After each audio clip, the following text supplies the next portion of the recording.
my body could use a little slimming. I keep my shirt on when I go swimming, and I ain't seen my feet since 1984. The old lady wants to roll in the hay. We turn the lights down all the way, 'cause I don't look good naked anymore. No, I don't look good naked anymore. I'm a deep-fried, double-wide version of the man I was before. If I keep on like I'm doing, I won't fit through the door, and I don't look good naked anymore. Well, I used to be a hell of a man. I chop wood with just one hand, but I can't do the things I've done before. Well, it all happened kind of slow, but I guess I kind of let myself go. Now I don't look good naked anymore. No, I don't look good naked anymore. I'm a deep-fried, double-wide version of the man I was before. If I keep on like I'm doing, I won't fit through the door, and I don't look good naked anymore. With each and every passing year came a lot of French fries and beer, and my belly hung a little closer to the floor. Now my belly is big as a truck, and the old lady don't wanna, she don't wanna, 'cause I don't look good naked anymore. No, I don't look good naked anymore. I'm a deep-fried, double-wide version of the man I was before. If I keep on like I'm doing, I won't fit through the door, and I don't look good naked anymore. No, I don't look good naked anymore. I'm a deep-fried, double-wide version of the man I was before. If I keep on like I'm doing, I won't fit through the door, and I don't look good naked anymore. No, I don't look good naked anymore.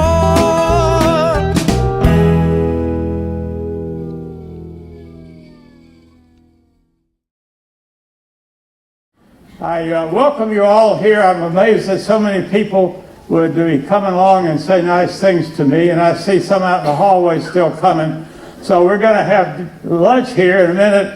You think that's buffet? That's not for us. That's in the next room. We got McDonald's coming any minute now. Anyway, I'm just kidding you, of course.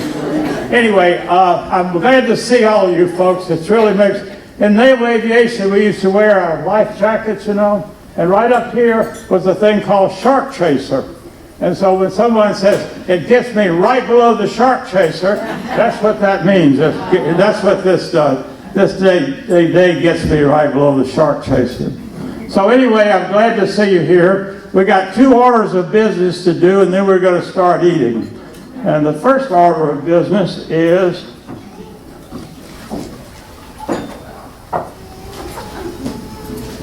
there are two ladies for which this is responsible for all of this, and they have done everything. They kept telling me to shut up, keep your mouth shut, and your shoes shine, and they would say there'll be a surprise. Well, I have a surprise for them, for all the work you've done and all the good taking care of me and good times and bad, and doing all this, which is amazing and a miracle as far as I'm concerned. Cheryl, would you come help me, please? I want you to please put that on Jennifer. And then when you get done with that, I want you to put that on CJ. I would do it myself, except fat fingers can't be trusted. I'm so pleased that you did so much for me, and so there we go. You're welcome. Thank you. And see, I just don't trust these fat fingers. It's bad enough on the computer, but if I try to do something delicate like that, we'll be here on next Saturday. I got a cheat sheet.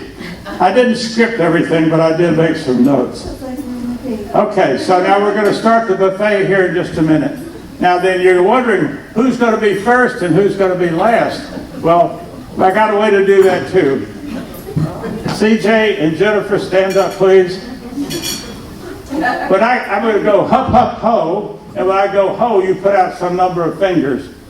Just one, but only one hand because I can't count all that high. You ready? Now, if the number is odd, we start here. If the number is even, we start there. Got it? Wait, if we pick the wrong number, there's going to be a table that ambushes us. We don't get to eat. No. You're going first. Well, they say I have to go first. Well, then this table will go first, and then it'll go whichever way. Okay. All right, are you ready? On your mark, get set, hup, hup, ho. How many you got? 3 and 4, 7, odd. Just go start this way. Then this way, and then you'll go across. Thank you. See? Scientific. It's always scientific. And now let me ask, where's Jim? Jim, would you say a blessing for us, please?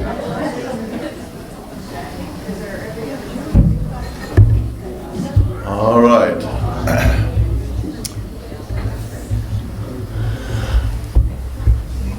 I knew 2 little girls one time that weren't familiar with church, and I was kind of young at the time too, and the pastor's wife asked them to say the blessing, to say thanks. They call it, down south they say thanks. Say thanks. So they bowed their heads and they said, thanks.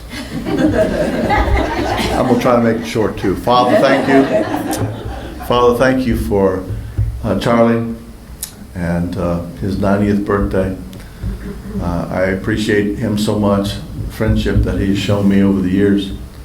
And I also appreciate all these friends and family that have showed up and are here to celebrate this momentous occasion.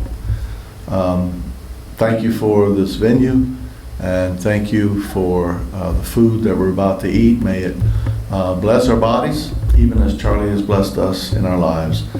And I pray this in our Savior's name. Amen. Amen.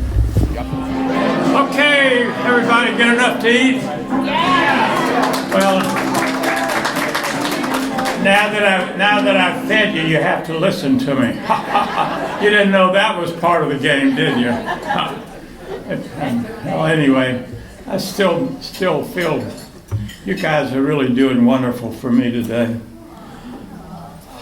We're going to have a little speeches here, and I invite anybody and everybody to tell whatever stories you know about me, but I'm going to start it off with a little bit of the stuff. But keep in mind that I know you, and I know who you are, and I know things about you, and I get to talk last. But I'm going to take a minute to introduce family and come to here to be part of this. And so here, my granddaughter Angela here. This is young Charlie here is my great-granddaughter. Cheryl is a granddaughter. Karen is my daughter. She's the West Coast. Here's Clea and Sally, and they are from New Mexico. Raise your hand, Sally. Thank you. Let's see now. We go. There are others. Where's Molly? Where are you? Molly is back there somewhere. Maud and Bill. There's Maud and Bill and Rachel. Sorry, I should have said Rachel and Maud and Bill, or maybe said Rachel and Bill and Maud, I don't know, whatever. However it comes out. And I got Molly, Dottie Reichenbach, who is my first wife's sister. Did I miss any of the other family? Somebody speak up and say. Oh, there's Reed hiding away, and Bruce and Jennifer there. Okay, so those are. And who's that? Brent? No, Fred. Where's Charlie? Stand up, Charlie. Charlie there is being instructed in the art of fly fishing, and I've seen pictures of him. And it won't be long, but he will eclipse his father as the best fisherman in the world. So that's the family. I think I've got them all. So now then I'll do some other stuff. Okay, start the... This is where it all started. Huh? Oh, Henry, I'm sorry. When you're 90, you forget shit. I mean, stuff. All right, hold on. What? We've got Colton, we've got Chase, we've got Travis, we've got Heather. Oh, I'm sorry. That's all right. Travis and Heather, where are y'all? Y'all hide. That's and there's. Hey, when you're 90, you get a few mulligans. Berkeley. McKinley. Too many little girls in my life. I get them confused. They're all blondes too. Okay, this is how it all started. I'm not the one in the buggy. I'm not the one in the buggy. That one there is my sister Ann, and that was me back in the days when they made me wear clothes that your shirt buttoned onto your pants. And that was the first time that I hated that. And then later on they shifted me into corduroy knickers. And we had to, some of us boys had to wear corduroy knickers in those days. And the thing about corduroy knickers is, if your mother was not having a good day, she always had an outlet. Pull your knickers up! Because the knickers plastic, elastic, and where they went around your leg, it wasn't very good, and so your knickers would slide down and your mother, pull your knickers up! So that's what it was like growing up. Next. Now this is Audrey just before she passed away. And the dog, this is Marimba is the dog, and this probably was her favorite Great Dane. We had a lot of Great Danes that we adopted, and this was her last and probably her favorite one. But that's Audrey, just not too long before she got sick. That's her that's the last picture we took of Audrey. And I think that's a good picture because what comes through on there is a happy, smiling face. A lady, it took me way too long to find her. And once I found her, we had a lot of good life together. And she was taken away far too early. And I miss her still. She's my love of my life. I've never, next. That's my daughter, Sarah. That's the mother of Cheryl and Angela. And that's what a good picture of her just before she passed away. Sarah was a person in my life that no matter what was going on, when Sarah walked in the room, my life the world got good and I got happy. All she had to do to make me happy was, this is a line out of one of those movies, those TV shows. The man said to his daughter, who she thought he was mad at her all the time, and he said, all you got to do to make me happy is show up for supper. And I said, that's my relationship with Sarah. This is Lita. Lita conquered her world. She was in the theatrical world of Washington, D.C., and the group there, and she was the driving force. She was, people thought of her as there's a name for that, the Grande Dame of Washington Theater. And when she passed away, when we had our memorial service, the church was jam-packed. People came for that. And then they put in 2 new awards, the Washington Area Theatrical Group, one for the musical and the drama that did the most in having the whole group come together on one page. And the guy that was introducing that and said, Lord knows we don't always do that. And so there's 2 Lita Hall Memorial Awards in that area. A lady up in upstate New York that wrote for a newspaper, wrote an article for her paper the week after. She did the Sunday paper. She wrote an article called Life Lessons Lita Taught Me. And it's a wonderful tribute to Lita. And if anybody's interested in reading that, let me know. And I do have a few copies, Okay? Lita wrote this just before she got sick with cancer. I put the title on it. She didn't title it. She put this in her blog. She had a nice blog. And she wrote that, and I said to her, did it take you long to come up with this? She said, well, I kind of thought about it for a couple of weeks, and when I started typing, it just rolled out. And I identified with that because a lot of the stuff, when I write, I don't think about it, whatever. As I say, my muse whispered to me in the night, and I got up and typed what she said. And this is Lita's credo, and it makes my heart go bump, bump, bump every time I read this. I'm just so proud of her, the thoughts that she put together there. I think it's just fantastic. So I thought I'd share that with you. Rollo II. Rollo came to me. He's not passed away, but he's the second.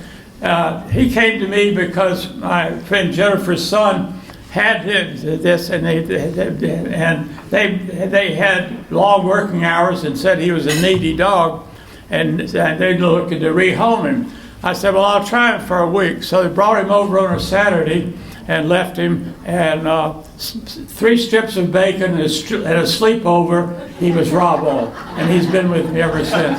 He's almost identical to Rollo number 1, who we had with us for about 18 years, except Rollo number 1 was about 60 pounds, and he's only about 40. And he's a very smart dog. In the mornings when I'm getting up in the kitchen and bathroom and this and that, coffee and stuff, he used to follow me around. And after about 3 weeks, he stopped. And there's a place in the house where you walk into the master bedroom suite where you can see all of those places without moving. And now he takes up station at that spot and waits. He doesn't move around until I settle down somewhere. He's kind of smart. And this, I claim to be the only guy that has his picture in 2 college yearbooks of the same year. This is taken out of the Auburn University yearbook, 1957, and this, next one. Oh, I'm sorry. And that's the yearbook out of the Naval Academy. And I think the way this happened is a guy that was in my high school class went to Auburn, and we had this email conversation going. And he just happened to be, he was in ROTC there, and he was looking through the yearbook at the Navy page, and up popped that one or the other one.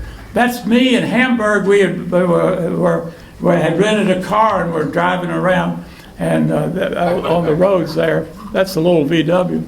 And he says, is this you? And I said, yeah, it looks right. Look at the gap in the teeth and those ears. Must be. So I think they were building the yearbook. Somebody said, we need some Navy stuff. Oh, here's one. So this is a coincidence, but it's no great honor, so I was not chosen. All right. Now then, next one. Okay. Now then, we're about to have your turn.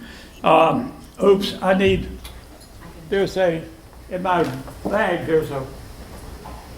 I should have gotten this out.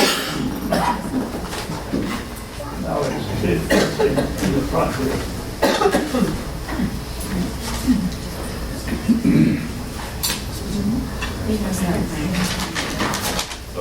That's a picture in my room when I was in Vietnam. Now, a friend of mine, a young fellow, sent me that picture, and he was with me in Vietnam. And he made me promise to read this. This may not be complimentary of my flying career, but I promise to read it. Now, the fellow that sent it to me is a guy named, he's an old guy now, because keep in mind, Vietnam was it 50 years ago? Yeah, he was 21 when this happened. I was a little older.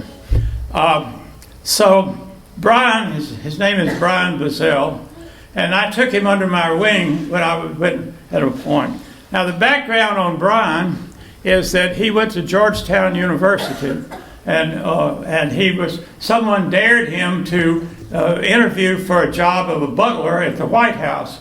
Now, if you know, butler at the White House really is the dignified name for gopher. Gopher coffee, gopher.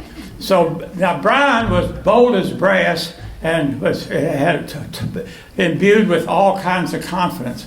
That got him in trouble. One time he was sent to Saigon to get some sound equipment, and he went and talked to the captain. You have to understand the Navy rank is kind of awesome, right? Awesome. Well, he's a JG, lieutenant junior grade. He talks to this captain. Captain's like, so, 4 stripes. Says, I need this and this and this. The captain says, oh, well, whenever I get around to it. So he walks out of the office, goes 2 doors down. There's an admiral. Now, an admiral is like this and some other stuff, okay? And he says, Admiral, I want you to come down here and tell this captain to do his job. Well, bold as brass, that was Brian. So I took him under my wing because I would rather have guys like that you have to kind of slow them down than the ones you have to whip with a barbed wire switch to get them moving. And I thought I saw a lot of talent there that I was afraid he was going to mess up his career by being overly aggressive. So anyway, I took him under my wing, and he did a couple of things for me. And one time, towards the end of the tour, we were shutting up the squadron. And so I went to the guy that we have a rec fund in the Navy. And so they get 13 cents a day per sailor or some kind of number like that. So there's money, the maintenance department share of that. I went and got it. And I said, Brian, I want you to go all over the Delta, wherever you have to go, round up as many bands as you can and bring them here, because we're going to have the last big party at Bentui. We're going to have beer and steak and egg, steak and beer and all that all afternoon. Going to start at noon. It's going to keep going forever. And so one of the things that happened in Vietnam is when you hired a band, they came with strippers, which of course the sailors liked. So Brian rounded up 7 bands and 7 strippers, and we had a continuous band and music and play all afternoon. That was Brian, he did that. And oh yeah, by the way, the band's always plays, there's a song that nobody knows the right title. The real title is Proud Mary, and everybody calls it what? Rolling on the River. In Vietnam, they don't say R's very nicely, so it always comes out Lolling on the Lever. And they always play Lolling on the Lever and the strippers. So we had the hangar all set up with benches, and we had I had ordnance guys, and ordnance guys get like this because they get used to hauling torpedoes and bombs around. So I put them in one at each end of the aisle, and I said, "Don't you let a sailor up on that stage. No sailor gets on the stage." So we had a wonderful, great time. We spent all the money, and everybody had a great time, and that was the last big party in Bentui. So anyway, that's Brian, and he's a friend of mine. I see him as often as I can. So there's the picture he sent. You might recognize the guy over there on the right.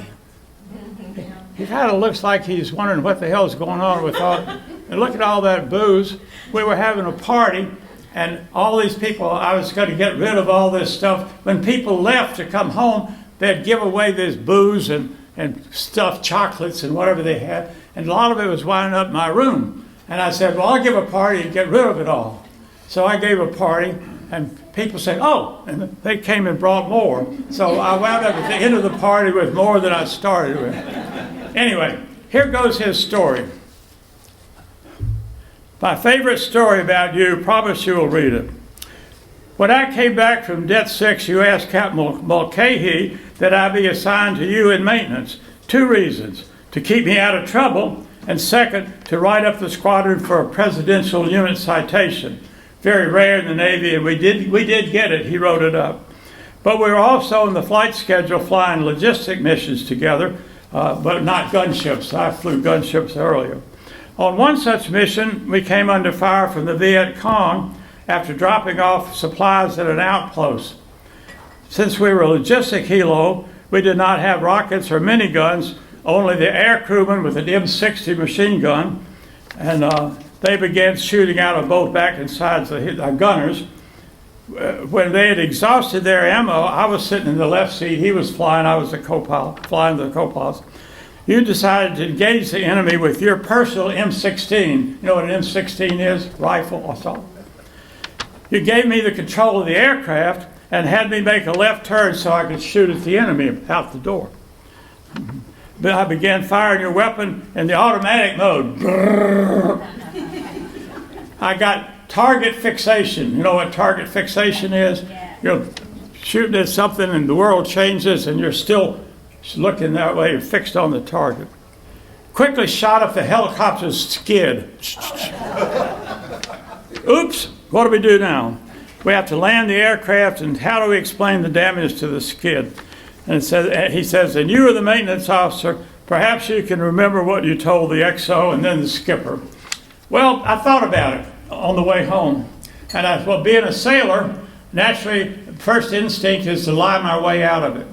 So I think about what kind of lies I was going to say, okay, we're flying along, and now then we were taken to fire by the enemy, and they shot up the skid. And then I looked and I said, oops, the bullet holes in the skid on the bottom are punched in, and on the top are punched out. Don't know if I can sell that one. Well, okay, we were happened to be upside down in a steep turn, and then we took the fire from the enemy, and they shot up the skid. Finally, I said, I shot the skid. I had to take it, so. Anyway, there you have it. That's me bad-mouthing me, and so now the time is up. The time is for you folks too, and who would like to start? Would you like to talk a little, Jim? Would you like to? And I would appreciate anybody and everybody can say whatever they like. Just keep in mind, I get to go last. Thanks,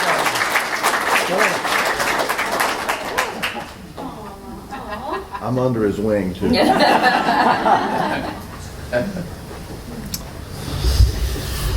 I was supposed to lighten up the crowd so you feel free to speak, but I think Charlie just did that.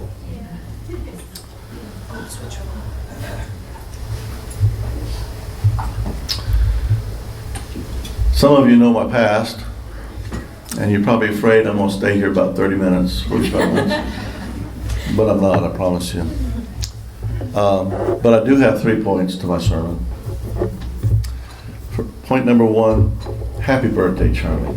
Yes. Happy birthday. I'm glad you invited me, and I'm glad to be here. Point number 2. Charlie doesn't know this, but when I was born, my dad was 17 years old. Okay, I lost my dad about a dozen years ago. Maybe, I can't remember, 15 maybe now. And I'm turning 73 this month. Charlie turned 90, so figure the years. Okay. So when I lost my dad, there was Charlie. And he taught me how to fly fish. He got me in the right frame of mind to do that. And he bought me his waders. He bought me boots. So when you're out, you're laid out like that, you've got to go. So whenever the call comes up, whenever the flag goes up, I'm in the boat or on the creek with Charlie. I've been out in his house more times than I know. I've been fed more breakfast than I know. So it's you were a good dad, second dad, Charlie. I appreciate you so much. That's point number 2. Point number 3. That song about naked being, yeah. How many of you ever seen Charlie naked? Just you, Jim. Yeah. Just me. This is an interesting story. I don't know how many times he's told it to anybody, but the last time we went to Erie, we had a great day of fishing. And the next morning we were leaving really early to go out to the creek. And the hotel hadn't turned their dawn and dust lights, or had turned them off. And it was still dark, and Charlie tripped. And you know, being a sailor, he didn't say anything ugly.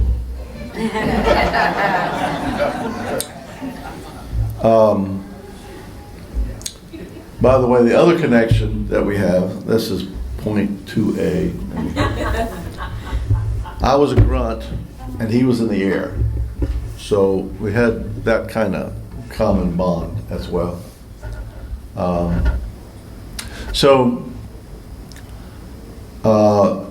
We went fishing after you fell, right? Yes. We went fishing, and it's a good thing that the water was icy cold, and but Charlie didn't last as long as he usually did, and so he said, I don't feel good, I gotta go home, I gotta go to the hotel and rest. So got to the hotel, and he was so tired and weak, he couldn't even pull his waders off. Okay, so I pulled the waders off. His underwear and long johns came with it, and there was I, in Charlie's all glory. You know? He don't remember a lot of this because he hurt himself really bad.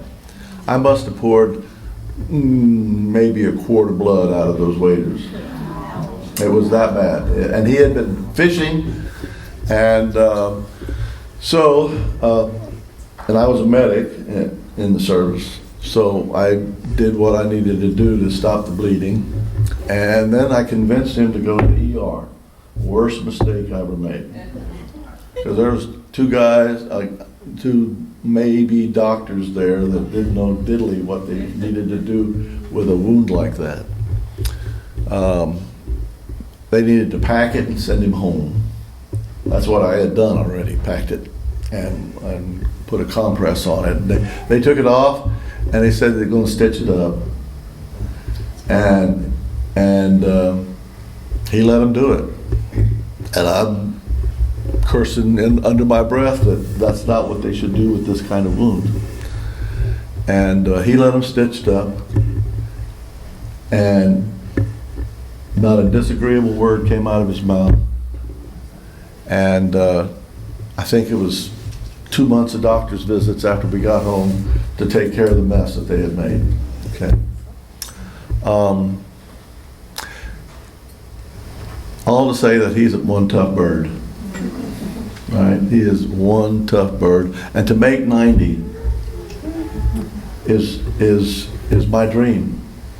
My other dream is to find some good-looking gals to take care of me, like you have. But that's another story. So Ones that don't care how you look naked, right? I don't think they've seen him naked, and it hadn't hurt our relationship any, because I don't look good naked either. But anyway. Charlie, I appreciate you. I really do. Miss you too. And I do miss you too. And I have moved up to Massachusetts, so our relationship is mostly by phone and by text and that kind of thing. But we try to keep in touch. And he still gets my mail from time to time. So, God bless you, Charlie. God bless you, and God bless everybody that's here. I'm glad you're here. I'm glad you're here for Charlie, and I hope that some of you have some more interesting stories to tell about him. Okay. No naked stories. All right. Okay. Thank you, Charlie, for letting me do this. Well done, Jim. Well done. Don't be shy, just come up. We're not going to do any tricks. Charlie did not choose me, I chose Charlie.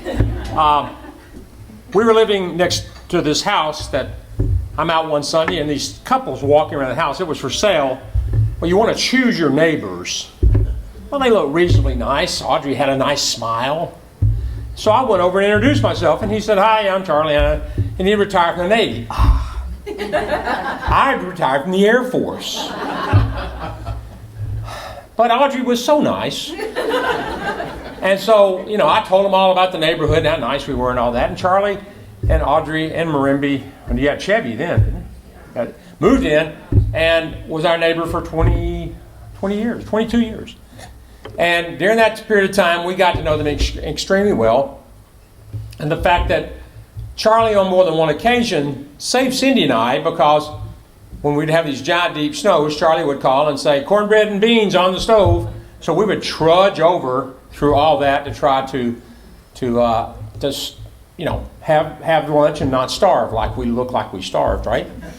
And I want to thank, by the way, I want to thank Jim, because I grew up in a Baptist church. I've never heard a Baptist minister preach and or give us program, and to your credit, you didn't pass the plate. Because they always do. Knowing Charlie enriches our lives, okay? Kinda. He enriches your vocabulary. But the big thing was, it was knowing Charlie and knowing that we had a neighbor that did not matter what we needed, Charlie would have been there for us. That's right. And you guys that know that about him.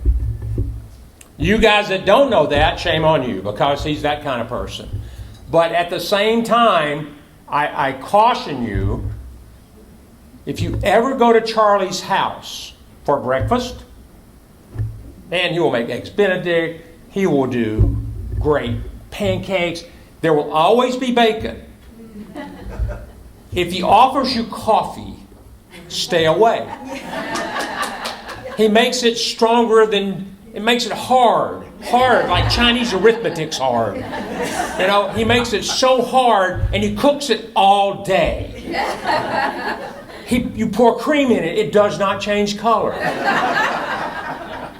You know, and I like strong coffee, but this is, so just as a caution, the wonderful neighbor, the wonderful friend, that's what Charlie's been for us forever. Thank you.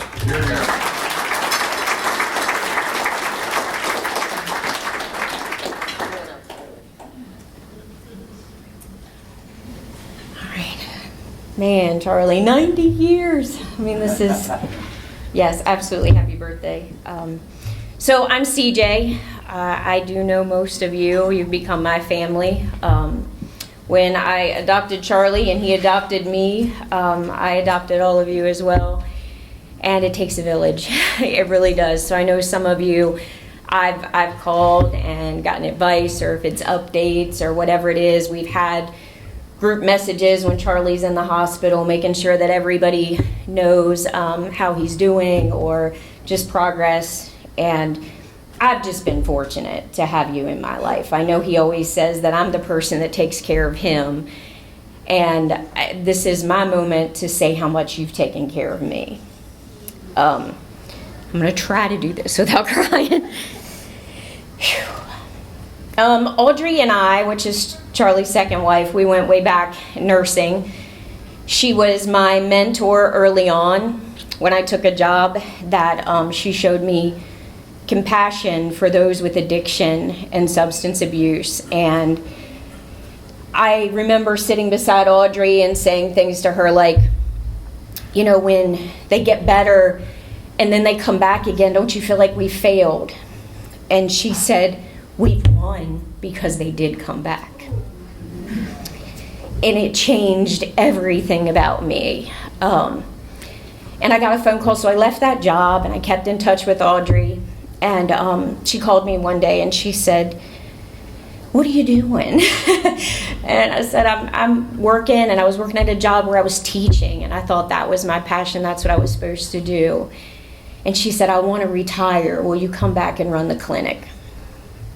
So not only was she there for me at the beginning of my career, I got to go relieve her from duty so she could retire, which was an honorable thing to be able to do, that she called me to do that. And it was shortly after that that Audrey was not well. And I called and I said, is there anything I can do? What can I do? And Charlie said she needs a bath. So I came over, and there was Audrey and I Again, she was naked in the shower, so I have seen Audrey naked, naked in the shower with me. And I said, Audrey, did you ever think in a million years the friends you pick would end up naked in the shower with you? But I was soaking wet with my scrubs, and there she was. And she just said she had felt so good after that shower. And those last few days were tough. And I saw all the family, and I saw the grief, and how much love this family had. So they got stuck with me after that. I stayed around, and I had lost my grandfather early in my life, and Charlie filled that for me. And you've taught me a lot of life lessons just through coffee talk.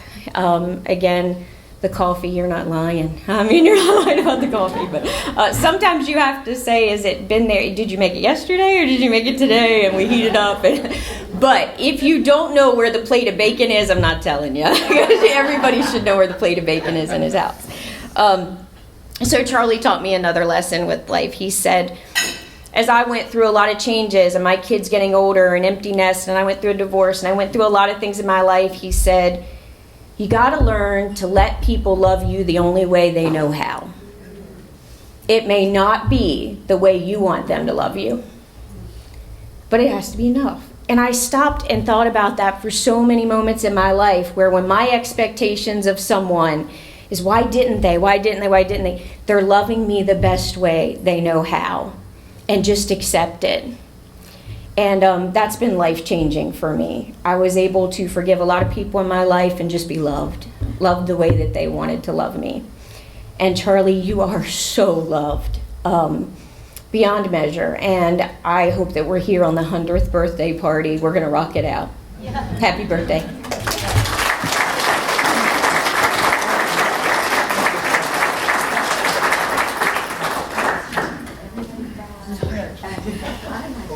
Oh, here you go. My nemesis. So be it. Well, happy birthday, Charlie. Thank you. You know, I think it was about 3 days ago, your birthday? Yeah. Yeah. Well, it's official. You're really, really old. Okay. I got to tell you, though, and this happened just so recently. I got my ticket punched the other day. We were in York, Pennsylvania. We were coming down an elevator. The elevator opened up at the bottom, and this little girl went to get in, and her mother grabbed her and said something to her. And of course, I couldn't hear her because of hearing aids. Oh, I guess that means you're old. And I asked my wife, I said, what did she say? She said, honey, let those old people out of the elevator. And I told her, I said, if only I'd heard that, I would have said, who came in? Anyway, I met Charlie 33 years ago. We worked together at the MITRE Corporation, and Charlie came to me and he asked me to contribute to this study he was leading called the MIDS-COEA. Okay, and that's kind of a mouthful, but if you ask Charlie, I'm sure he'll tell you all about it. So I did my day and a half's worth of work, and Charlie finished up the study, and it was an interesting experience because apparently the customer was really dead negative about the whole thing at the beginning and wasn't real happy with Charlie. And when he got the final report, he was ecstatic. And not only was he a pleased customer, but he went running around telling anybody he could find what a good job Charlie did. And, you know, he was glad that he had him, and you should go to MITRE and Charlie if you needed a study done. And my only disappointment was he didn't say anything about my day and a half contribution. Anyway, we survived the MIDS-COEA, and everything was great until a few weeks later, Charlie got the bill.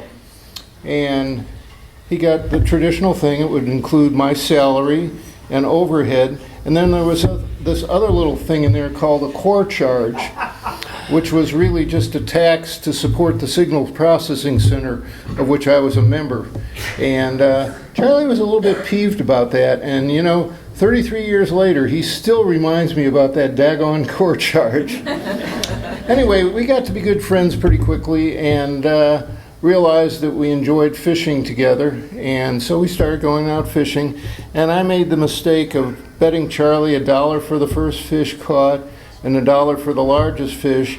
And after a couple, 3 years, I decided I was making too big of a dent in his mortgage payment. And so I did the only honorable thing. I killed the bet. Okay. What I will say is I made a big mistake, though. I should have bet on my wife when the three of us went fishing, because she always outfishes everybody. All right, well, I'm going to tell you a real quick fishing story. Probably a lot of you know Charlie loves to fly fish, and he arranged for a trip up in Erie, Pennsylvania to go steelhead fishing, and we had a guide, and we're out there fly fishing for these guys. And the guide walked upstream to go scouting other places to fish, because you can actually see the fish in the water, which was a big surprise to me when I first did this. So anyway, I hooked a fish, and God bless him, you know, he grabbed the net and waded right into the stream. He was going to do what the guide did and land the fish. And so he's out there with the net and everything, and the fish comes in. I'm reeling him in. The fish sees Charlie in the net and takes off again. And he did that about 4 or 5 times, and he started getting tired out. And so Charlie was just about to net him, and the fish actually swam around him and tangled him up in the line. Amazingly, though, we actually landed the fish. And we got him up, and I looked at it. I said, boy, this is a strange-looking fish. It doesn't look like what we've been catching. And by then, the guide was there, and he said, oh, no, that's a king salmon. He said, they're very rare.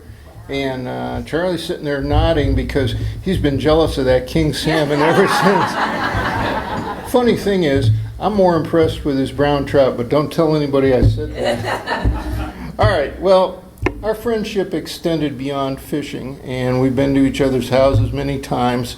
And I want to briefly say something about Audrey, because Audrey, to me, was the perfect combination of grace, wit, and determination. She was a wonderful lady. I always enjoyed my time with her.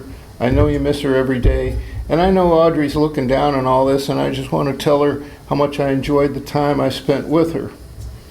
Well, the other thing about fishing with Charlie is you don't have to worry about carrying on the conversation. It just happens. And we get a stream of consciousness of various stories and what have you, but a lot of philosophy and wit and wisdom, and it sort of loosens everybody else up too, and so it makes the whole trip an enjoyable experience. But I actually pay attention to Charlie. He doesn't believe that, but I listen to what he has to say, and I've picked up many nuggets over the years that I felt were beneficial to me. But one thing I can say about Charlie is I think he's always lived his life by the golden rule. I think he's a wonderful human being, and I admire him greatly. Now, the other thing that's interesting about Charlie, and I'm sure a lot of you know this, is he's willing to actually write essays about what he believes, and he sends them out to us, okay? And I actually keep those, and so when I was preparing thoughts for what I wanted to say, I went through and looked through a bunch of them, and I come across this letter that you wrote to, I believe it was the 6th company of the class of 2007, is that right? The 6th company of the class of 2007 at the Naval Academy? Yeah. Yeah, Charlie was their mentor. And, you know, there were a lot of nuggets in it. You know, he was talking to these young midshipmen and telling these young men and women, you know, tips about looking ahead to their naval career. But I came across this quote that he cited from a fellow named Matthew Fontaine Maury. And the quote was, when principle is involved, be deaf to expediency. And I think that's a wonderful, pithy statement, and I think it's also something that Charlie has lived his life by. So I think he's a man of high principle. I can see his head swelling a little bit there. Okay, well, I'm going to wrap this up pretty quick, but I do want to say something about your naval service. Okay, and I know everybody knows Charlie graduated from the Naval Academy. He was a naval aviator. He was also an analyst for the Navy, and he continued that on into his civilian career. We talked about the MIDS Kauai, for instance. And he served in Vietnam. And Charlie, you know, you did it all, you did it right, you did our country proud, and I'm thankful. So,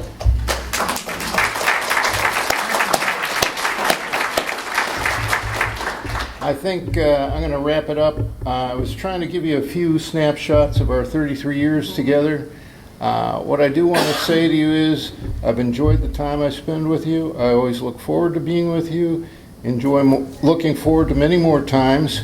I think somebody mentioned before, what are you going to do on your 100th birthday? And I'm going to start the rumor that you're going to take all of us down to Disney World. Anyway, you did well. I'm going to conclude with the old naval salute of fair winds and following seas. Bravo Zulu, Charlie. Thank you.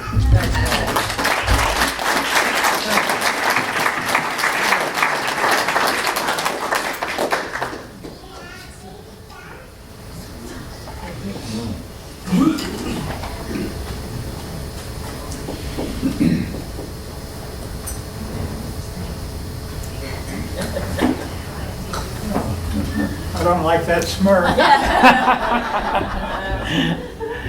My name's Bruce Knoll. I worked with Charlie and Varley, and Ruth and Beverly were sitting back at the table with us for many years at MITRE.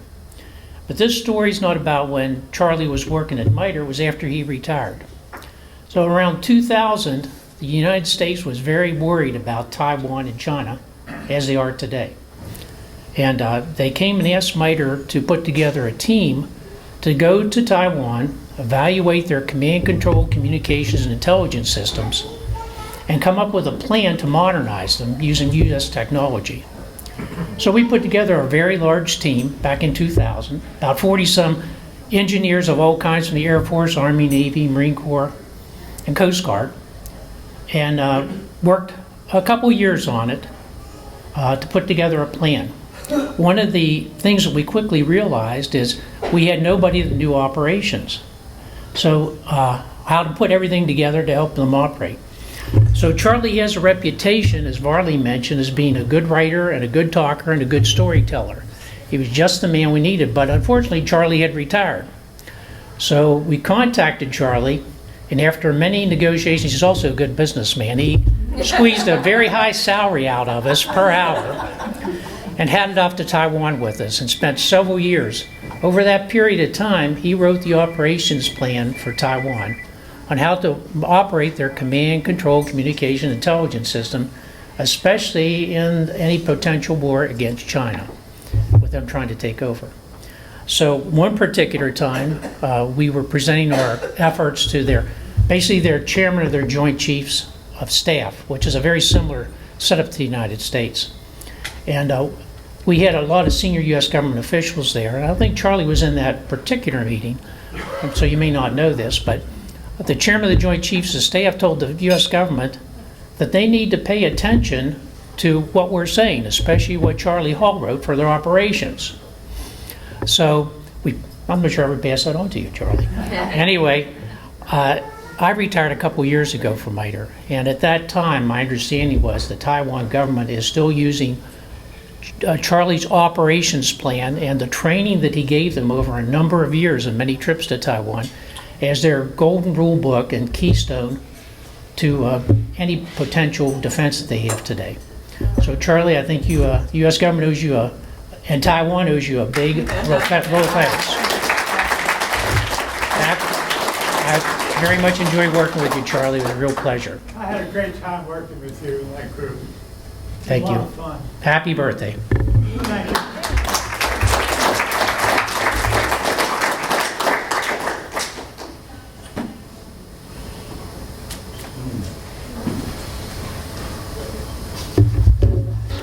I'll also try not to cry.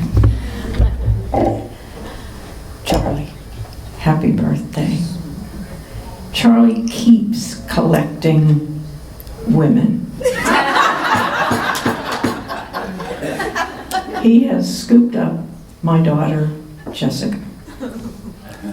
Jessica met Charlie at my husband, Bill Alexander's 90th birthday 2 years ago. They were sitting opposite each other at a long table, and Jessica said to me afterwards, "I want to know Charlie better." I liked what he had to say.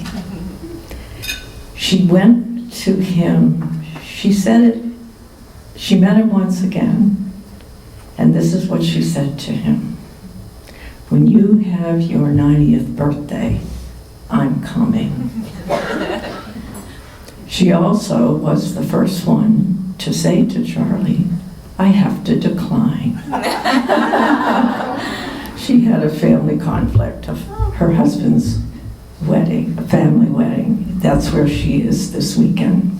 But what I want to tell you about Jessica, you know, Charlie had printed those wonderful notepads with the photograph of him at the top holding a big fish. Jessica works for a broadcasting company in New York City, and on her desk is a stack of those pads with Charlie's happy, smiling face. And she says to me, "The most important notes I ever write are on Charlie's fishing pads." So Charlie, I love you. I am glad to know you. Without you and Audrey, Bill and I wouldn't be married. We courted from Charlie's house.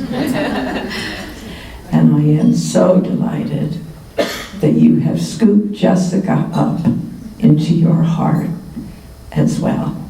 Happy birthday. Thank you.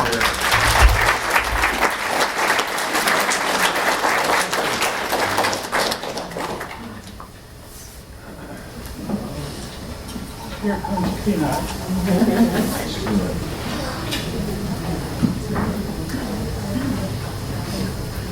You don't like that smirk either. Charlie Hall. How far did we go back? 2010, I believe, wasn't it? 2010? Or 2000? 2000. I'm sorry.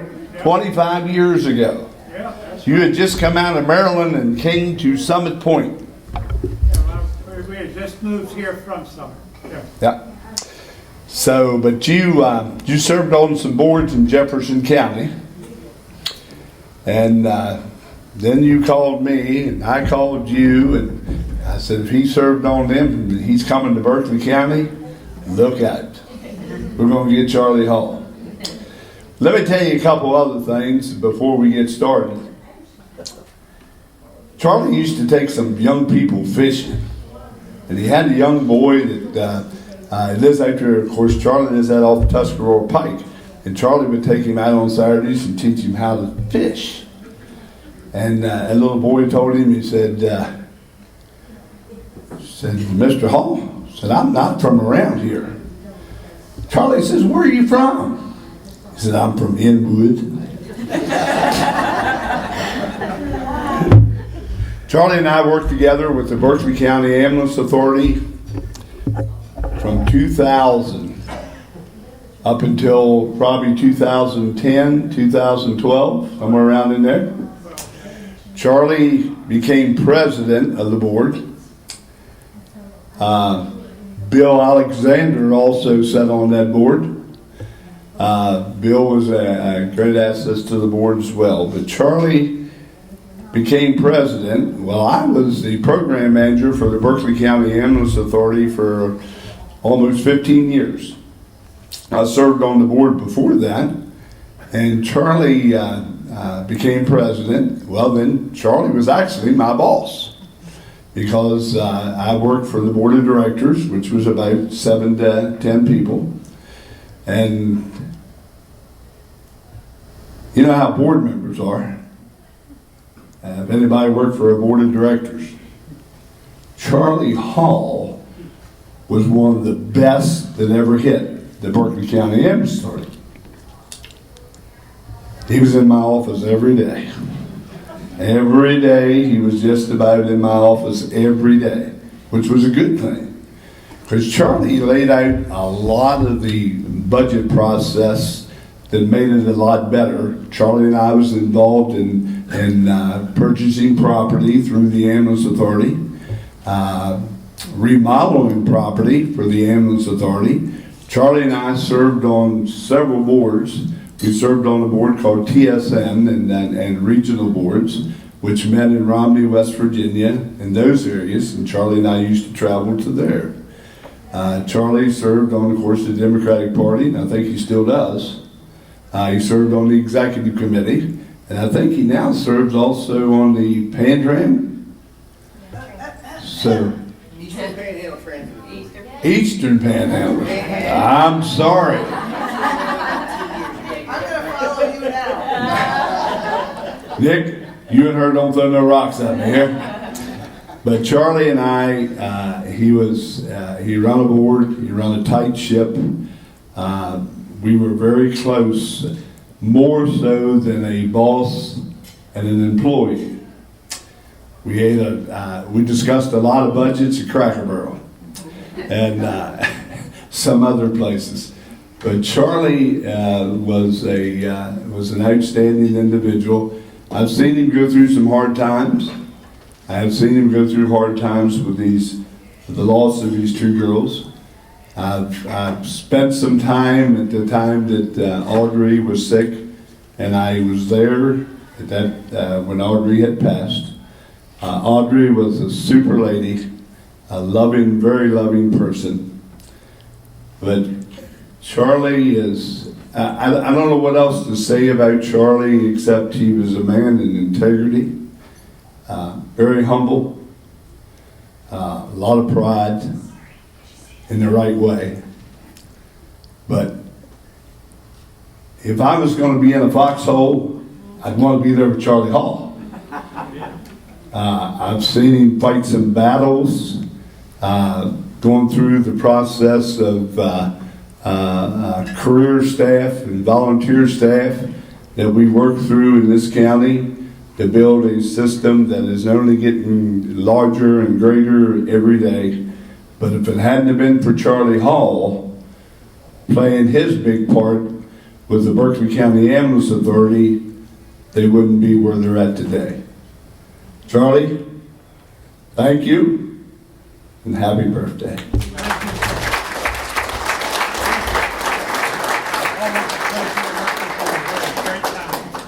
Great times. Don't beat me up too much.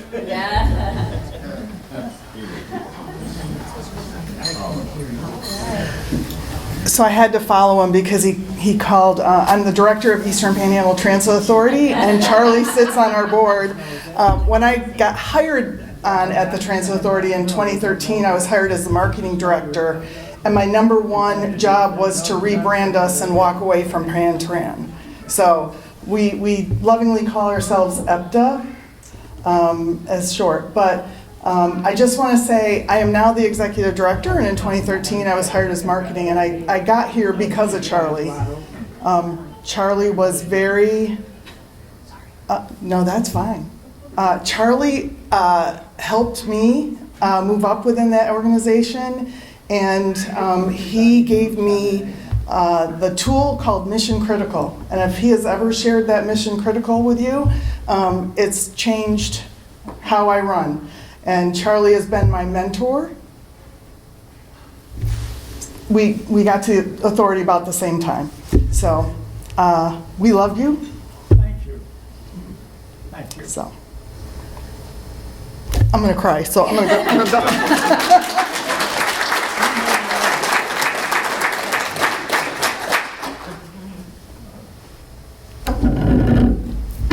Everybody's so tall. Okay, so I'm Angela. I am one of Grandpa Charlie's granddaughters. Not the oldest, not the youngest, but I hate public speaking, so bear with me on this, but I had to say a couple things. One, I don't know where the Alabama fans went, but go blue. Two, I'm not going to talk anything about strippers. I'm not going to talk about all that other stuff. Naked bodies. I've never seen Grandpa Charlie's naked. Nope. 10 years ago, I gave a speech at your 80th birthday party. It was hilarious. Everybody that was there said it was hilarious. If you didn't think so, then you weren't there. Because it was good. But then he told me to stop calling him Grandpa. 10 years later, still calling him Grandpa. I'm comfortable with it. Hope you are too. I did want to say one story that always stands out to me when I think about Grandpa Charlie is that when I was a kid, we would go and visit Grandpa Charlie and Grandma Audrey. And for a kid, you know, his house was really cool. We'd run around and look at all the old pictures, and we'd hide out in Grandpa Charlie and Audrey's room. And we would just try to see which kid had the most pictures of themselves on the wall, right? Like Cheryl had 4, I had 17, whatever. So, and the horses. But I loved those pictures. But there were times where it was like so boring because they were talking about politics or the TV or adult stuff or just not, you know, what I wanted to talk about. And I didn't want to be asked about how my grades were in school or what I was up to, you know, because I was a bratty kid. But every time that I went, I knew one thing was going to happen. That Grandpa Charlie was going to share my love and cheese. And we were always going to have a spread, right? So we had multiple different types of cheese on the board. And then I got cheese to take home. So he would pack up cheese there, and I ate it all. And then he would pack up a to-go bag with cinnamon, remember the cinnamon donuts that we would eat the whole time we were there, and then take a full bag home. And he would give me cheese. And I always remember feeling seen and feeling like he is celebrating what I love and what makes me happy. And so that always made me happy. But I wanted to share that with you because my kids eat cheese all the time. All the time. And we always, no matter what event that Cheryl and I have, we always have a cheese platter. And we always try new cheese. I'm not a big fan of some of the goat cheeses, but I've tried them. Never a fan of the pickled watermelon. What was that? Watermelon rind pickle? Who eats that? Like, I don't do that. So, but I also wanted to give one other shout out, and it's something, a characteristic of you, Grandpa Charlie, that I hope I carry along with me, is that you always have such a special way of keeping the ones that we've lost alive and with us every time we're together. So happy birthday. We love you very much. And thank you for doing this.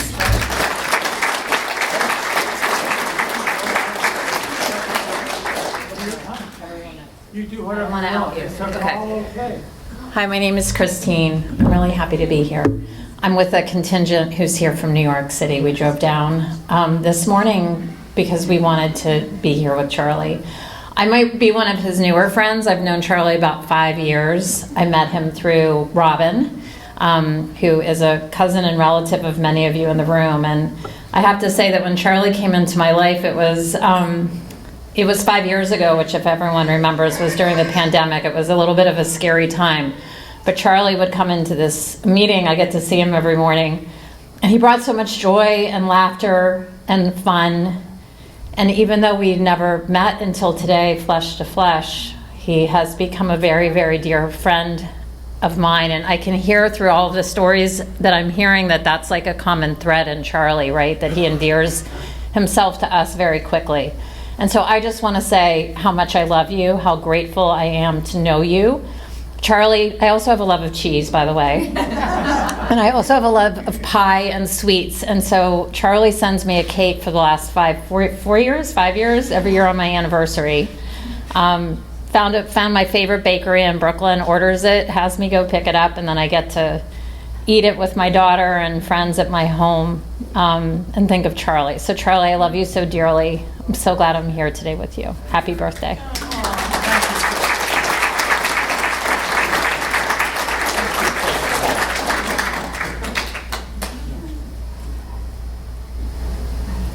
You're running out? Okay. Oh, we got one more. There's more coming.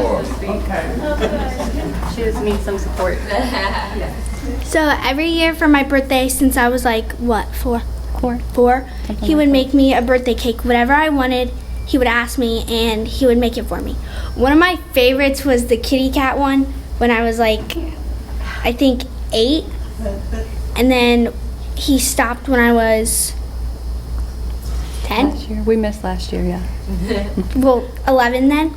And that was something special to me because, like, on my birthday party, I would get one, but I would also get one a couple days before because he would make it for me, and I just thought that was really special. Aww.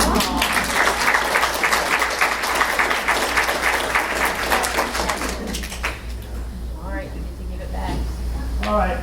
So you get to give it back now. Oh, yeah. Well, I told you I was going to be last. Okay, well, let's see now. Looking at my trip sheet. I'm going to tell you a few things about stuff. Start with the number. I can't read my own handwriting. 11. I'm sorry these slides are small, but that's the way it goes. Okay, I'll do that. This is 3 fishermen. This is me and Reed and Fred. I took them up to Erie about 5 years ago, and one of the finest fishing trips I ever had in my life. This was about 2 weeks after that fall that Jim was telling you about, and they told me, don't you dare go in the water. So I said, but I'll be wearing waders. I don't give a shit. Don't go in the water. Some of my friends are emphatic, you know. Anyway, we had a great fishing trip. We caught a lot of fish, and Reed probably caught more fish on that trip than he ever caught in his life. He had this big grin every time he got one of those fish. And Fred, of course, is kind of nonchalant. Fred has caught half the fish in the world already, you know. So anyway, okay, one more.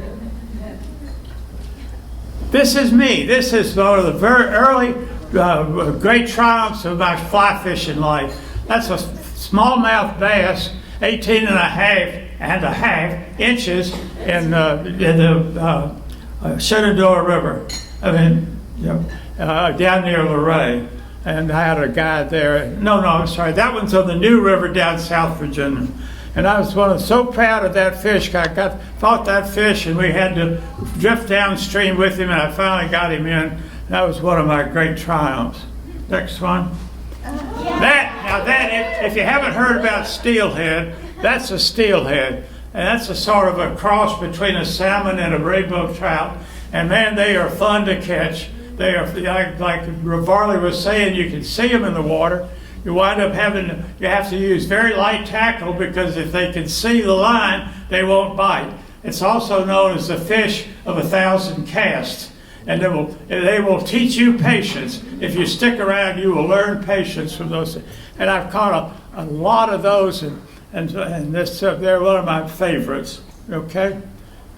That's me in the Rappahannock River. We're catching shad. Shad come running up in the spring.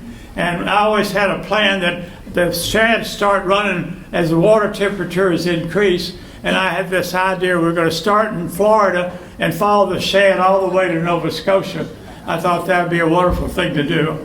Well, I've caught shad in Nova Scotia. I went up there, we were up there, Audrey and I were up there one year a little early, and I caught shad up there. But those shad are lovely fighters. In the world of politics on the eastern shore of Maryland, planked shad is a big deal during political season. And so they build these fires, and they have these oak planks that they put next to the fire, and then they put these fish on the hot planks and put them up against the fire. The hot plank cooks one side of the fish, and the fire cooks the other. They're oily, but people seem to think they're wonderful. I often thought, well, possibly because before they get to the fish, there's been about 2 hours and a lot of beer. That's my beauty. She was that's better than 5-pound largemouth bass, and that was my friend down in Georgia. He has access to this pond, and so we were late in the afternoon, and I caught this little fish about that long, and I'm just reeling it in, and all of a sudden up from the bottom, boom, comes this thing, big mouth about as big around like that, and swallowed. And I didn't know if the hook had gotten set in her or not, so I just let the reel go and let it sit, and it spooled out a ways, and after a bit kind of got easy, and I tried a little, and there was resistance there. So I got her in. Fish that size are all females. The female largemouth bass, if they're about 5 pounds or more, they're most likely female. So that's why I keep saying she. Okay. Now this one. This is one of my really great triumphs. You see that bridge up above there? That's over 16 Mile Creek in Erie, Pennsylvania. Now there's 2 whirlpools here, one there and one down there ways. this fish was back up behind and back of the second whirlpool. But I can see the fish, and I'm going after this fish. So that means I got to cast up under that bridge, put the fly into that whirlpool, so when it twins around, it gets dumped into this whirlpool, so it gets taken around and dumps in front of that fish. It took me about 20 minutes to work out all of the ramifications, where to put it in, and finally I got it around there. About the third time I managed to do it, that fish hit it. And so I was so proud of that, not so much because it's a wonderful fish, but because I had triumphed over all these obstacles. That was one of my favorite fishes. This is my 8 or 9 pound brown trout I caught up in Erie one day. The water, there had been a rainstorm and the creek was muddy, but we found a little pot of fish. And the great thing about this is my mentor from Nova Scotia had come down and fished with us that 2 days. And so he was standing up on a bridge when I hooked this bee. That's a brown trout. And that's big for those. That was the biggest brown trout my guide had seen that year. And so he's going this way and that way and whatever. I'm trying to fight and keep him under control. And my mentor was sitting up there watching me. And he was running down. And finally, I managed to get enough pressure on him. Because remember, the tackle is really light. You can't go horsing him around. I got him down to those ripples down there. And my guide had run down to the ripples to kind of head him off. And so we got him enough under control that my guide could net him. And we got him into the net. And that is probably, of all my fish I've caught, that's in the top 5, I guess. That's a wonderful fish. Funny looking guy, though. Next. That's it. Okay. Now then, that's what I showed you. Okay.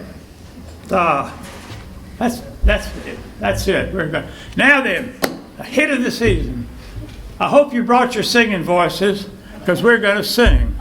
I'm going to sing first, and then I want you to sing. So please with me. So, how many of you know this song? This is a song we used to sing. There's Jack back there. He's seen it.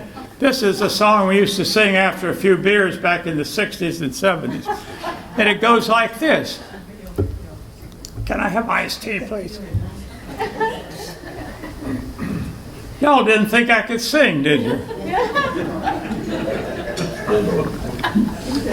I went to Christmas Eve services with Jennifer and her family last Christmas. Jennifer's mother-in-law said to me after we were singing, "You have a lovely voice." Goes like this. 'Twas late in the evening, the guests were all leaving. O'Leary was closing the bar. And he turned and he said to the lady in red, I need this that one. way, if you turn your head, you'll still be here. Okay, we'll start it over. 'Twas late in the evening, the guests were all leaving. O'Leary was closing the bar. And he turned and he said to the lady in red, "Get out, you can't stay where you are." She wept a sad tear in her bucket of beer as she thought of the cold night ahead. When a gentleman dapper stepped out of the crapper, these are the words that he said. Her mother never taught her the things a young girl should know about the ways of midshipmen and how they come and go, mostly go. Age has taken her beauty, and sin has left its sad scar. Remember your mothers and sisters, boys, and let her sleep under the bar with all the bottles. This one is, but I don't know if any of you remember Big Jim Folsom in Alabama politics. But Big Jim Folsom was the governor of Alabama back in the 60s or 70s. And he got elected and ran a kind of a corrupt administration. And so they faulted in whatever. You can't succeed yourself. And so they was out of office. Well, when it came time the next election, he said, "I was a terrible governor. There was a lot of corruption in my administration. But," he said, I know where all the corruption is. You elect me and I'll get rid of the corruption. And they did. And then he gave them a grad course. and this is one of the political songs. And so it goes like this.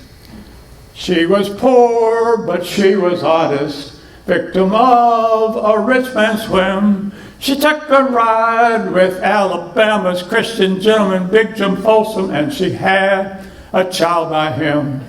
It's the same the whole world over. It's the poor what gets the blame. It's the rich that gets the pleasure. Ain't it a bloomin' shame? Now he sits in the legislature, making laws for all mankind, while she walks the streets of Cullman, Alabama, selling grapes from her grapevine. The last line is up to your own interpretation. All right, we're going to do one more. Everybody knows this, so let's join in. You know this, so everybody sing with me. Here we go. Do your ears hang low? Do they wobble to and fro? Can you tie them in a knot? Can you tie them in a bow? Can you throw them over your shoulder like a continental soldier? Do your ears hang low? Do your ears stand high? Do they reach up to the sky? Do they droop when they are wet? Do they stiffen when they're dry? Can you wave them at your neighbor with an element of flavor? Do your ears stand high? Do your ears flip-flop? Can you use them as a mop? Are they stringy at the bottom? Are they curly at the top? Can you use them for a swatter? Can you use them for a blotter? Can your ears flip-flop? Do your ears hang low? Do they wobble to and fro? Can you tie them in a knot? Can you tie them in a bow? Can you throw them over your shoulder? Ears hang low. Y'all don't sing very loud. All right. Now this one I need some help. Karen, would you come up? Cheryl, come up. Jennifer, come up. And Angela, come up. I need Clea, come up. Come on, ladies.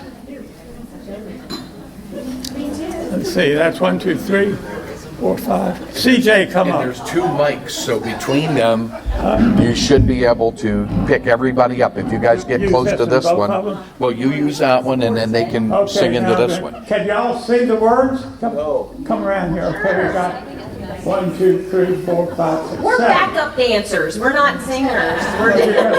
Oh, I thought we weren't doing the dancers. Now this is, the tune to this is really Johnny So Long at the Fair. Oh dear, what can the matter be? 7 old ladies all walking the lavatory. They were there from Monday till Saturday. Nobody knew they were there. That's the tune. So feel free to join in on the chorus. These are my 7 old ladies, you see. All right, here we go. Start with the chorus. Oh dear, what can the matter be? 7 old ladies all locked in the lavatory. They were there from Sunday till Saturday, and nobody knew they were there. The first to go in was old Mrs. Flynn. She prided herself on being so thin, and when she sat down, she fell right in, and nobody knew she was there. Oh dear, what can the matter be? 7 old ladies all locked in the lavatory. They were there from Sunday till Saturday. Nobody knew they were there. Come on, join the chorus at least. The next to go in was old Mrs. Humphrey. When she sat down, she got cozy and comfy. When she stood up, she couldn't get her bum free, and nobody knew she was there. Oh dear, what can the matter be? 7 old ladies all locked in the lavatory. They were there from Sunday to Saturday. Nobody knew they were there. The next to go in was old Mrs. Dickel. She hurled the host door because she hadn't got a nickel. She got her foot caught, oh what a pickle, and nobody knew she was there. Oh dear, what can the matter be? 7 old ladies all locked in the lavatory. They were there from Sunday to Saturday. Nobody knew they were there. The next to go in was old Mrs. Brewster. She couldn't see as good as she used to. And when she sat down, she swore somebody goosed her, and nobody knew she was there. Next to go in was old Mrs. fender who went in to fix a broken suspender, who snapped it into her feminine gender, and nobody knew she was there. Oh dear, what can it matter? You seven old ladies all over. We still got ladies here? I know we got all seven. That's the last verse, right? No, we got one. I'm sorry. Okay, the next to go in was old Mrs. Draper, who couldn't find the toilet paper. All she could find was a rusty paint scraper, and nobody knew she was there. Oh dear, what can the matter be? Seven old ladies all locked in the laboratory. They were there from Sunday till Saturday. Nobody knew she was there. The last to go in was old Mrs. Murray, who had to go a hell of a hurry. When she got there, there was no need to worry. Nobody knew she was there. Oh, what can the matter be? Seven old ladies all locked in the laboratory. They were there from Monday till Saturday. Nobody knew they were there. How you like that? I guess that's it. Now then. What? One song left. What? We have one song left. What song? We need to sing Happy Birthday. Yes, we do. Angela, pull me up for the first one. I'm not singing this by myself. Yep, we're going to do dessert after this, but we're going to sing Happy Birthday, so you stay right where you are. All right. Everybody? Happy birthday to you. Happy birthday to you. Happy birthday, dear Charlie. Happy birthday to you.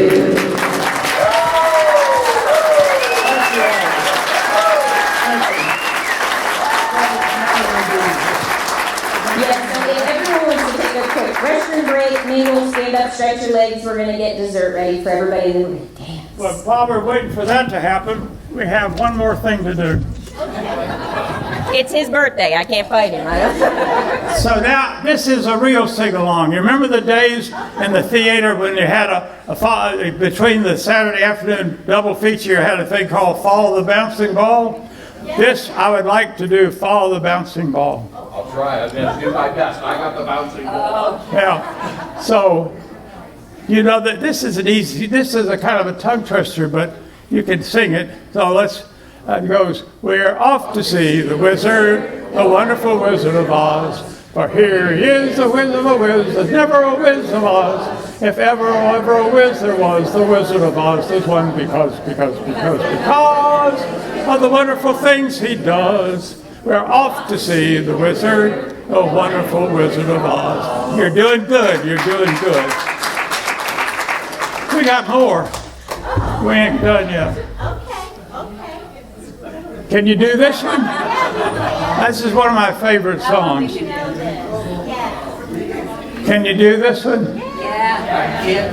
You're going to put some music behind? Well, you want me to? I can. Yeah, let's get a little background music. See if we can take it together. Are we singing West Virginia version? Huh? Are we singing West Virginia version? West Virginia version. I can't hear.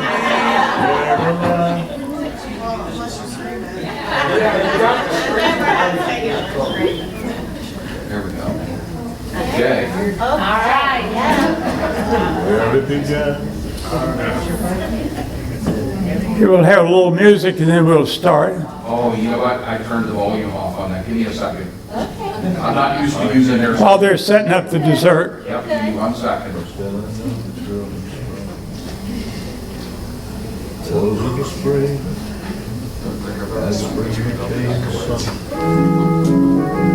Okay, start right from the beginning. Yeah. Words. Get the words. Hang on, I'm going to do one more time. That's as high as I can make that go. Okay, there we are. And there's...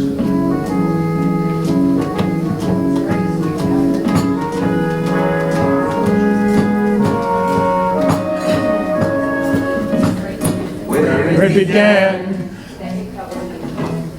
I can't begin to know when. But then I know it's growing strong. Was in the spring, and spring became the summer.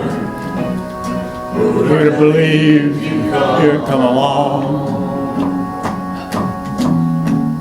And touching hands, reaching out, touching me, touching you. Sweet Caroline, good times never seem so good.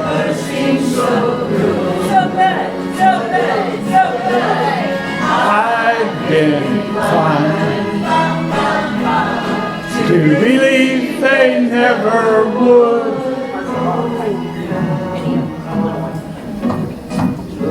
Nice, and it don't seem so lovely.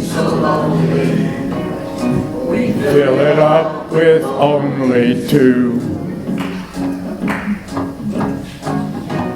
And when I heard it runs off my shoulder, and I heard I'm holding you. Warm, touching warm, reaching out, touching me, touching you. Sweet Caroline, bum, bum, bum. Good times never seem so good. I've been inclined to believe they never would. Oh, no, no.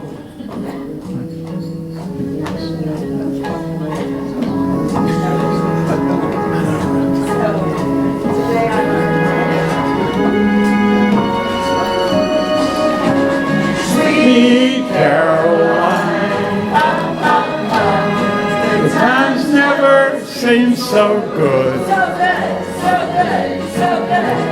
Sweet Caroline, believe they never could. Sweet Caroline. Thank you, they're doing good. You got another one? What's in there? Oh, this one is great.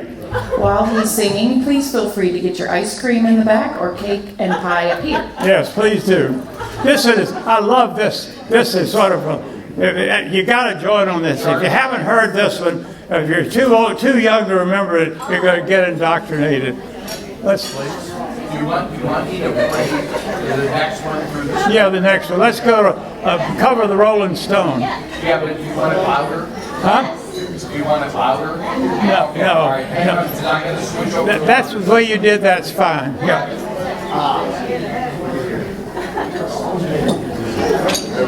Okay. Y'all know this one? How many of you remember this one from way back in the 70s? There's a hand. Who else remembers this? Yeah, there's Sheenie. Yeah. Who else? Yeah. Okay. This one is. We're going to get a little background here.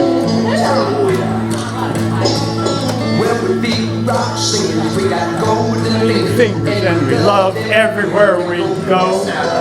We sing about beauty, we sing about truth. $10,000 or so. Thrills with all kind of thrills, but the thrill you'll never know is the thrill that'll get you when you get your picture on the cover of the Rolling Stone. Rolling Stone, wanna see my picture on the cover. Gonna buy 5 copies for the moment.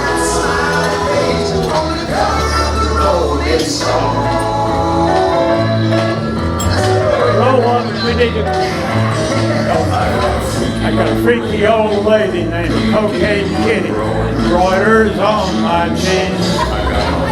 I got my poor old gray-haired daddy driving my limo seat. I rolled might won't really be blown like the blow that'll get you when you get your picture on the cover of the Rolling Stone.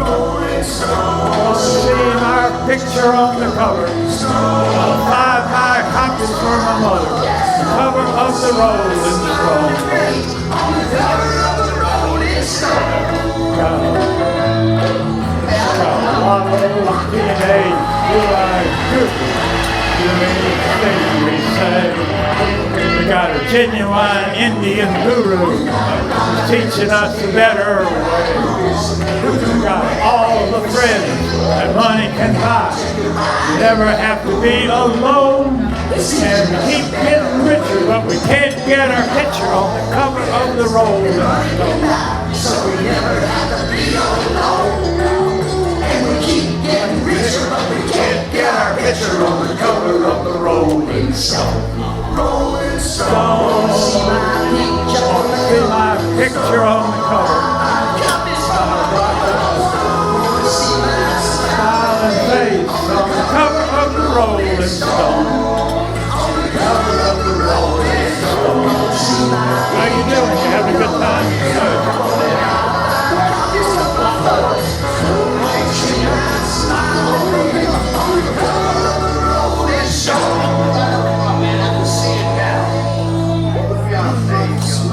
There we go. Let's skip different drum and we'll go to the next one. One more. No, we'll skip this one. I mean, that's just nice to listen to. You might find something else. Going to the world? Oh, everybody ought to know this one. This is one of 2 songs that has the wrong name. The name is Joy to the World, but everybody calls it Jeremiah. Oh.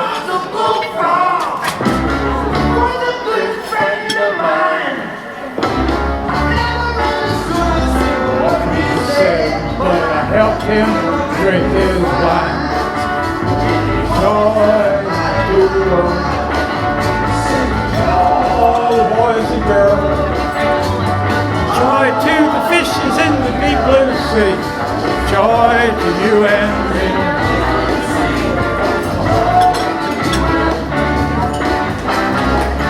I were the king of the world.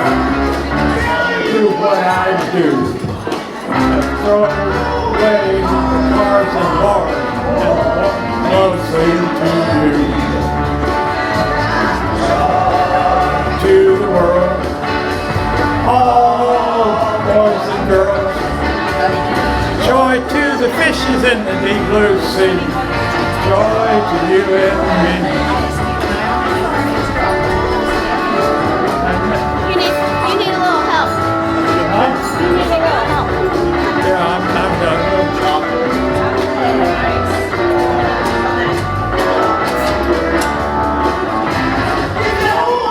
All the ladies love to have my fun. I'm a high life flyer, rainbow rider, straight shooting son of a gun. Straight shooting son of a gun. Joy to the world. All the boys and girls. Joy to the fishes and the deep blue sea. Joy to you and me. That's enough, Kim. Okay, now I had about 10 more, but I think that's good. Finally got you singing. That's good.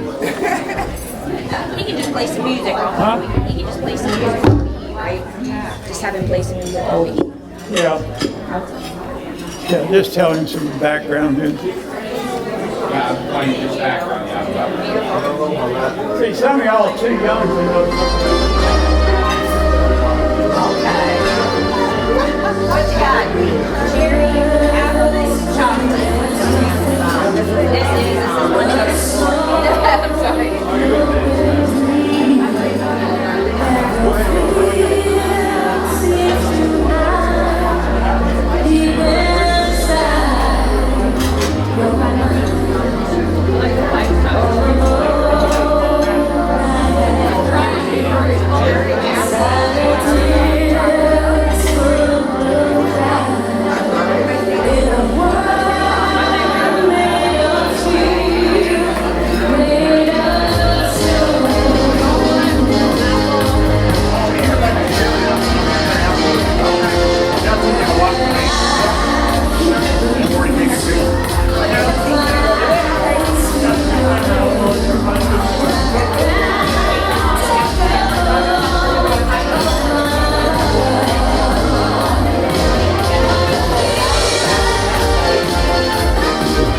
to something freestyle.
and left the bar.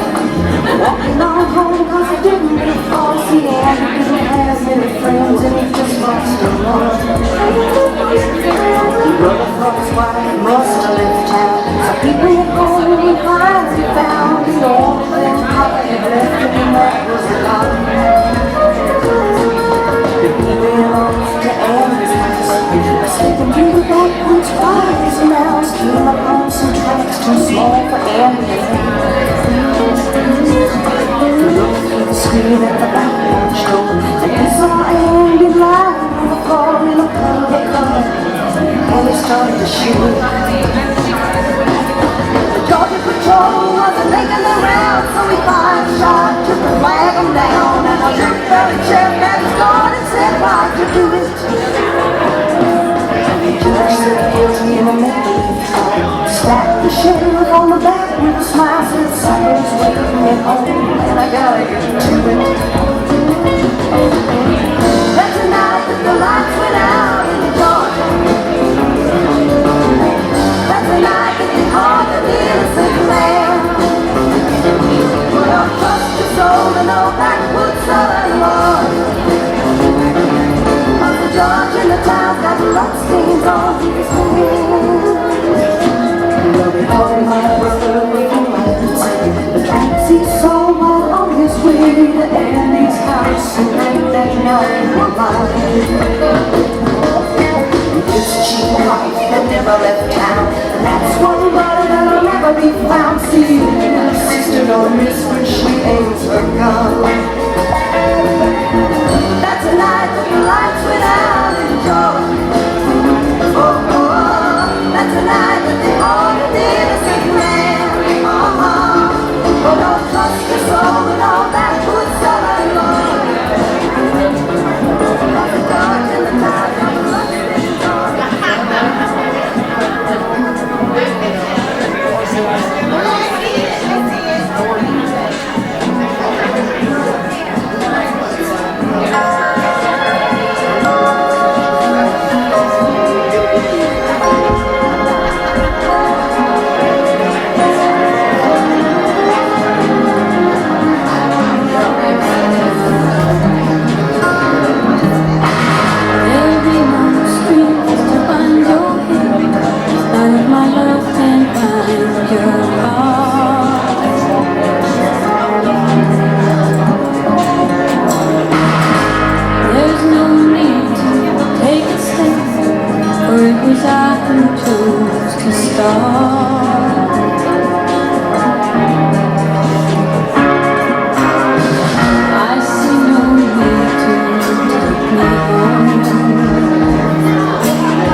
Thank you.